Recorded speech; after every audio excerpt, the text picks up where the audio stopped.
Probably look like the three-toed sloth. There's just fungus and stuff growing on them.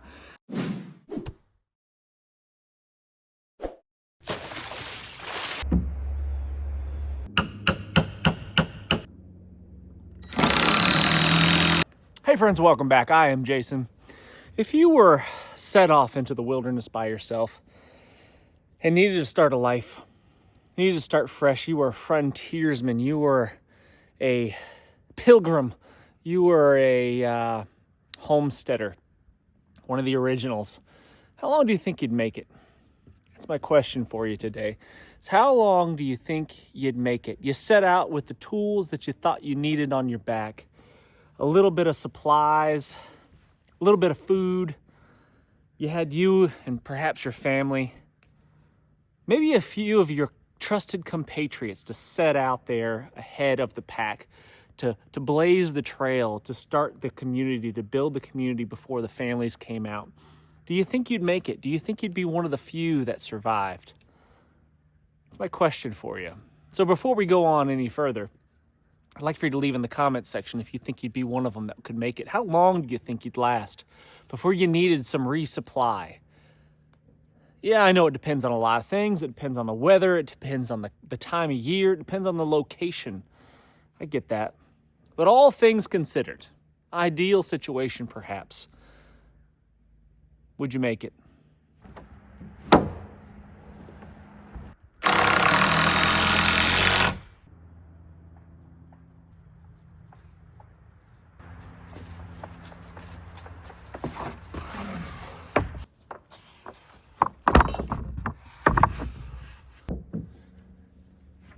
I mean, surely we're still capable of such feats of endurance and ingenuity, right? I mean, we're made of the same ingredients. Are we that different of a people now? Like, are we not capable of the same tasks, the same missions as our forefathers were? I don't know. I'd like to think that we could, if we were tested, if we were put to the test, we could still rise to the occasion and make something like that happen.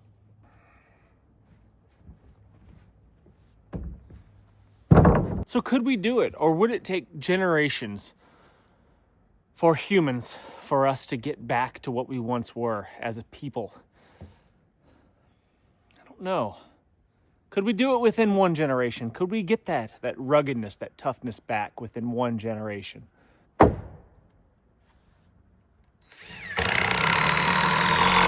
I mean, just think of the monumental task it would be to build a structure of this size. This is 22 by 14. Think of the monumental task it would be without power tools, right? Think about what it would take to build something like this without being able to go to the lumber yard and pick up the 6x6s and the 5/4 deck boards. Think about what it would take to turn a trees into this. It's incredible. I mean, the time that it would take to cut each one of these boards. I mean, you wouldn't do it this way, obviously. You do it in a significantly different way of building and construction. I love looking at old buildings, old log cabins and stuff in the area up in the mountains where I'm from.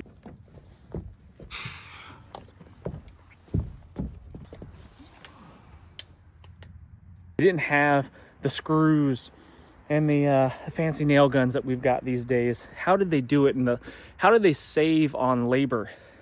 In what ways did they piece these structures together in order to make themselves a home with the minimal amount of effort?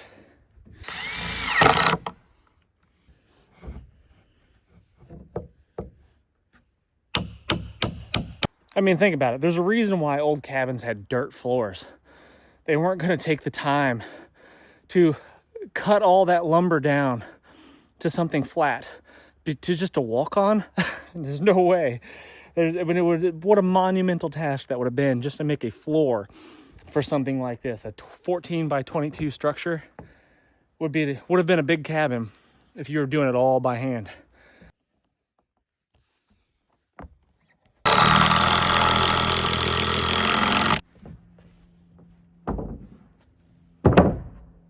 I mean, think about everything that they had to do, from clearing the land originally and probably utilizing those logs to build their house most of the time, but just getting a drink of water. That's why most places around here, most homesteads, home sites, were built near spring heads or near small streams. But what about the places where you weren't so fortunate and you had to hand dig a well just to get a drink of water? I mean, that is a huge, if you've ever dug a large hole before, you know what I'm talking about.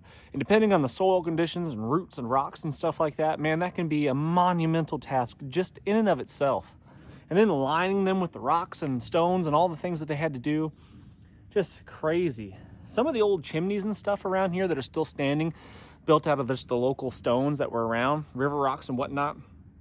That's pretty incredible what they had to do. Like just hauling those stones to the location was a big effort.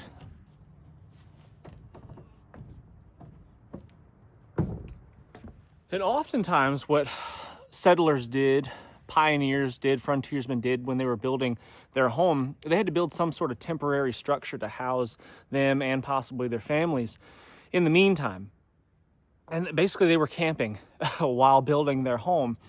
They were having to do all the life stuff, you know, all the things that we take for granted they had to go do. I mean, they had to still find the food. I mean, sure, they could have brought some basic staples with them, like flours and cornmeal and that kind of stuff, of course.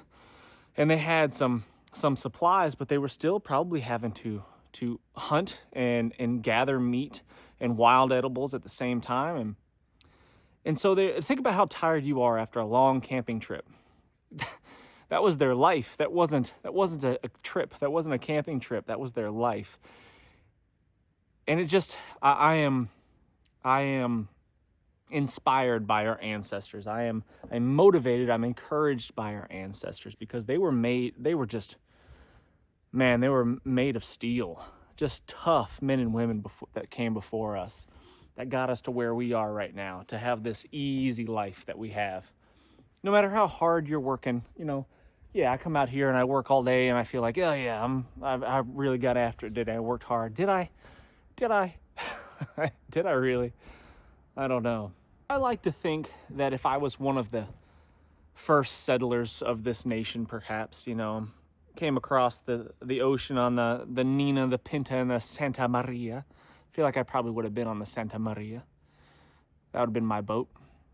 I feel like I would have made it, you know. I feel like I would have been one of the ones that didn't give up, that didn't succumb to the elements or the starvation or the sicknesses. At least I'd like to think so. Who knows? Might have been one of the first ones to go.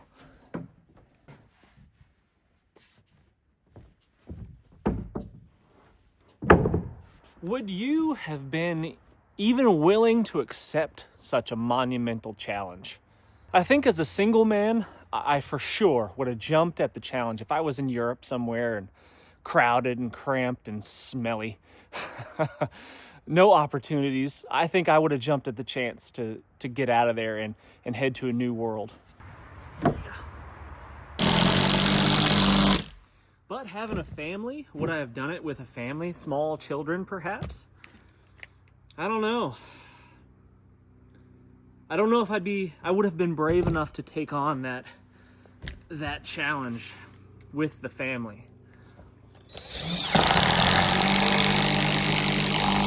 You know how hard it is traveling with kids, right? With small children in today's modern age.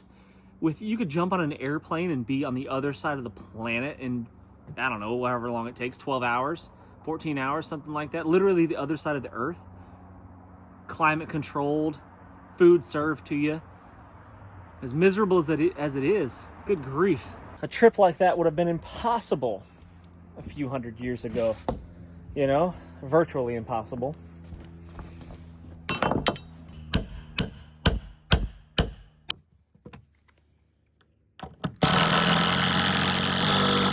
Amazing story of Lewis and Clark when they finally made it to the Pacific Ocean. They made it across the North American continent from St. Louis, Missouri, all the way to, where was it? Was it Washington or Oregon? I can't remember. But anyway, they made it to the Pacific Ocean and they had to make camp there. And they I had to build a fort out of the wilderness, and the conditions were just absolutely miserable. It was pouring down rain all the time. If you've ever been to the Pacific Northwest in the wintertime, you know what I'm talking about. The weather can be pretty dang nasty if you are outside in the elements. Their clothes were rotting. They were wearing buckskins, and their clothes were literally rotting off of their bodies because they were wet all the time and just mildewy, moldy, and nasty. Probably looked like the three-toed sloth.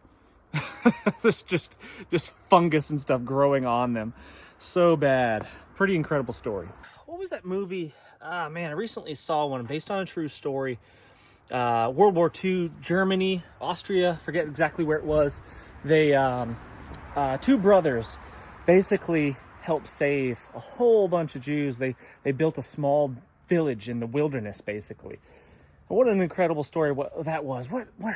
There was a book and a movie on it, and the movie was called, man, I can't remember. If you know what that movie is, leave that in the comment section. If you haven't seen that movie, make sure you check it out because it's a pretty dang good one.